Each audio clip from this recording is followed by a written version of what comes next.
Hola, ¿qué tal? Mi nombre es Esteban Carrillo, soy estudiante de la Escuela de Medicina del SPOCH. Actualmente me encuentro cursando el cuarto semestre C de la carrera de medicina. Bueno, el día de hoy hablaremos de acerca de lo que es la medicina ancestral, un poco del testamento vital, de la donación de órganos y también de lo que es la eutanasia, ¿no? Y vamos a tratar de ejemplificar cada uno con varios ejemplos. Bueno. Bueno, a continuación hablaremos de acerca de la eutanasia. Bueno, en primer lugar vamos a definir un poquito lo que es la eutanasia. La eutanasia es un término griego que proviene de eu, que significa bueno, y thanatos, que significa muerte. Entonces en sí, teológicamente significa buena muerte, ya. Pero desde el punto de vista médico, ¿qué podemos decir que es la eutanasia? Bueno, la eutanasia es el proceso en donde aceleramos la muerte de un paciente para evitar que sufra, ¿ya? Entonces, bueno, vamos a ejemplificar alguno de los casos que se ha dado a lo largo de los años. Como ustedes sabrán, eh, la, la eutanasia está legalmente, solo se puede realizar en muy pocos países, entre ellos Colombia, ¿no?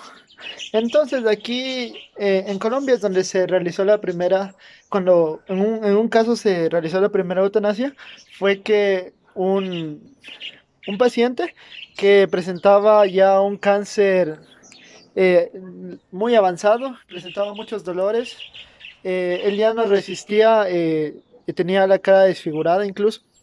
Entonces, él ya no resistía y haciendo facultad de sus derechos, pidió a los médicos que le suministren fármacos para fallecer y tener una muerte digna. Entonces, bueno, desde mi punto de vista, yo creo que la eutanasia sí es algo muy importante en el sentido de que si alguien ya está sufriendo mucho, si nos ponemos un poco lo que es en los zapatos del otro, es decir, tenemos empatía, pero desde el punto de vista médico, queremos decir que desde el punto de vista médico, como ustedes sabrán, ya no se puede, o sea, deberíamos estar en contra, porque nosotros lo hacemos de juramento hipocrático. En el juramento hipocrático no está como que plasmado ahí que se puede realizar una eutanasia, más bien nosotros debemos preservar la vida. Pero en cambio, desde el punto de vista humano, ¿no? No como médico, te pones a pensar y es un poco como que de empatía. Entonces también yo creería que sí debería legalizarse. Bueno, en fin, para ejemplificar otra eutanasia, también existe la eutanasia asistida, que no es o sea, que esa eutanasia no es por los médicos, sino que un familiar suministra algún tipo de medicamento o algún tipo de veneno, ¿no? Para acabar con el sufrimiento de un familiar. Entonces, en este sería el caso de que este caso hubo en Suiza, ¿no? En la que un periodista muy reconocido ya padecía de una enfermedad incurable como es el VIH, ¿no? El VIH, como sabremos, es una enfermedad donde ataca a nuestro sistema inmunológico. Entonces, el paciente ya estaba casi en las etapas finales del VIH y presentaba muchos dolores, ardor, y en este caso él ya no quería seguir viviendo, entonces le pidió a su conviviente, a su esposa, que le ayude con esto de un suicidio asistido o de eutanasia. Entonces la esposa le suministró un, un como tipo veneno y él falleció. Entonces existen así muchos de ejemplos de eutanasia, ¿no? Donde existen miles y millones de casos a lo largo, incluso en países donde no es legal. Entonces yo creería que la eutanasia es algo que siempre va a existir. Y es algo que si lo legalizan, incluso podríamos dar una muerte digna a un paciente. Porque incluso yo puedo decir que he vivido un montón de experiencias con lo que es mi familia con cáncer y todo. Y es muy feo verles sufriendo, ¿no? En las últimas etapas. Pues para evitar eso, yo creo que sí es un poco factible realizar este tipo de procedimientos. Bueno, a continuación hablaremos acerca La medicina ancestral. Bueno, como ustedes sabrán, la medicina ancestral es algo muy importante porque la medicina ancestral en sí es la medicina que se ha venido recolectando de antiguas generaciones y han sido transmitidas a las generaciones de ahora. Bueno, la medicina ancestral fue una base muy importante para la medicina actual, ya que gracias a estas medicinas se pudo realizar lo que son los fármacos, ¿no?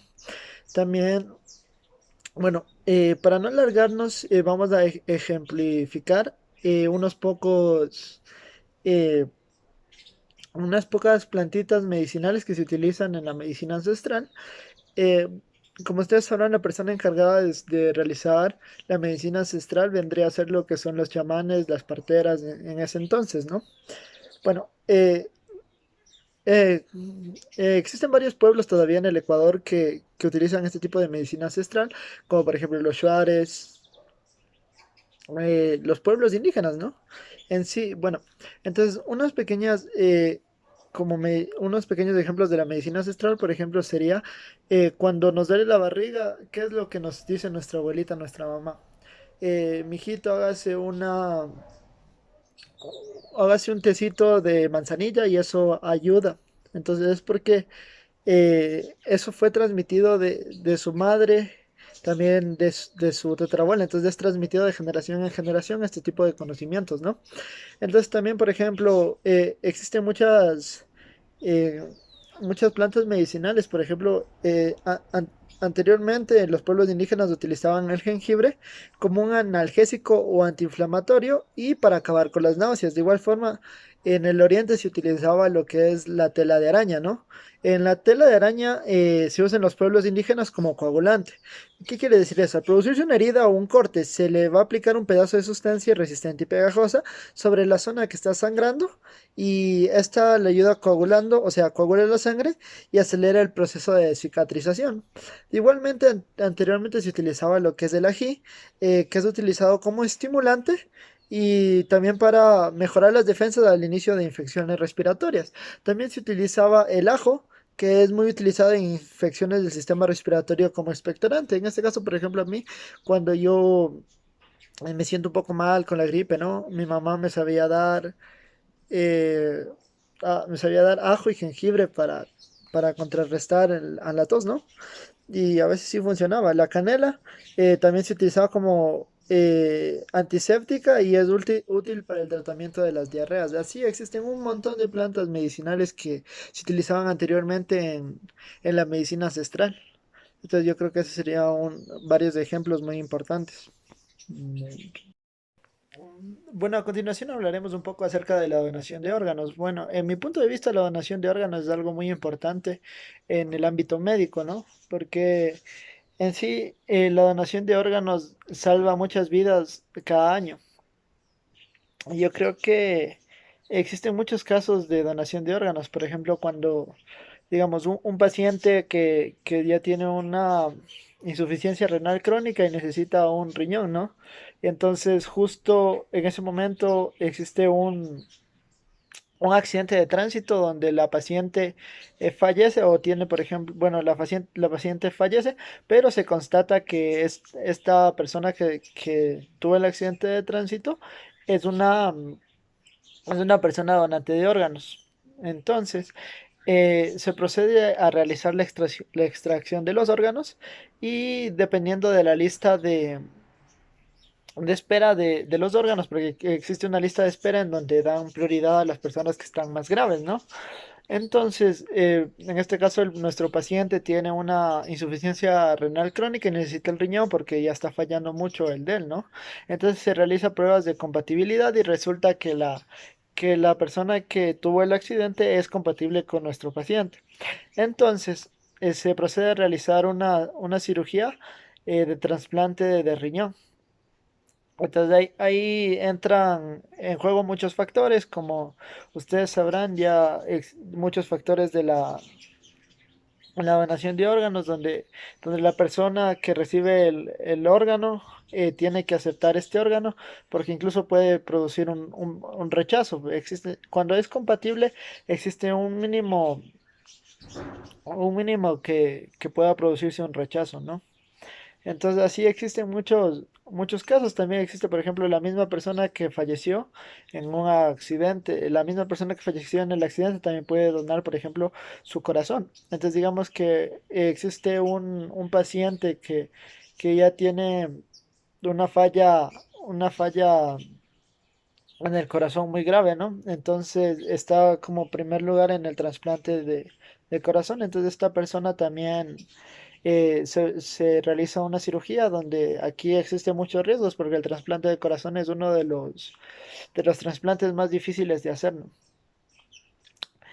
Entonces también recibe, también puede donar lo que son las córneas, puede donar médula, puede donar un montón de cosas, todavía puede donar la paciente. Entonces, para mí es algo fascinante el poder salvar vidas. Por ejemplo, yo sí soy donante de órganos, cuando me preguntaron en la cédula, porque la verdad mi mentalidad es que si por ejemplo yo fallezco y qué más, o sea, si puedo ayudar a que otra persona viva y que una parte de mí viva en ella, entonces yo creo que sería muy lindo, ¿no? Entonces, yo creo que esa sería la parte de de la donación de órganos. Muchas gracias. Bueno, por último hablaremos acerca del testamento vital. Bueno, como sabremos del testamento vital, es también llamado documento de instrucciones previas o testamento de voluntades anticipadas. Ya, este es un documento legal en el que una persona deja en constancia su voluntad con relación a los tratamientos médicos a los que desea someterse, o en caso de enfermedad llegado el momento de que no puede expresarse por sí misma, o a su vez fallecida sobre el destino de su cuerpo o de sus órganos, ¿no? Entonces, bueno, por ejemplo, aquí para ejemplificar me voy a inventar un ejemplo, ¿no? Por ejemplo, un paciente que ya está un paciente que, bueno, digamos, ya una persona adulta que tiene yo que sé, sufrió un accidente de tránsito, esta persona está con muerte cerebral, ¿no?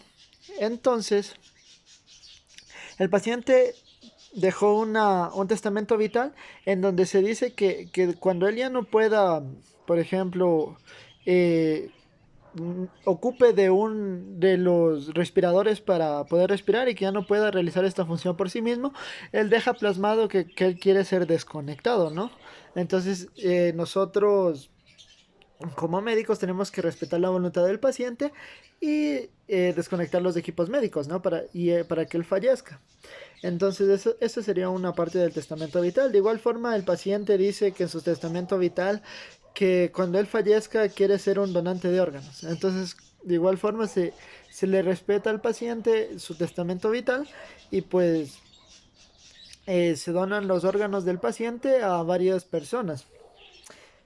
También, por ejemplo, en su testamento vital también incluso puede decir si él quiere ser enterrado, incinerado. Por ejemplo, en este caso el paciente dice que quiere ser incinerada. Entonces se les dice a la familia que es la última voluntad del paciente y que está plasmada en un testamento vital, que es un documento legal, que, que el paciente quiere ser incinerado. O también en el caso, por ejemplo, de que en otro caso hipotético, que un paciente ya no pueda decidir por sí mismo. Entonces, en su testamento vital, el paciente dice que él va a dejar a cargo de todas las decisiones médicas y que se discuta con su mamá, por ejemplo, o con su esposa, una persona encargada de, de tomar esas decisiones que fue plasmada en el testamento vital de la persona. ¿Qué más? Entonces, como decía, el testamento vital es un documento legal que los médicos debemos respetar, ¿no? Ay.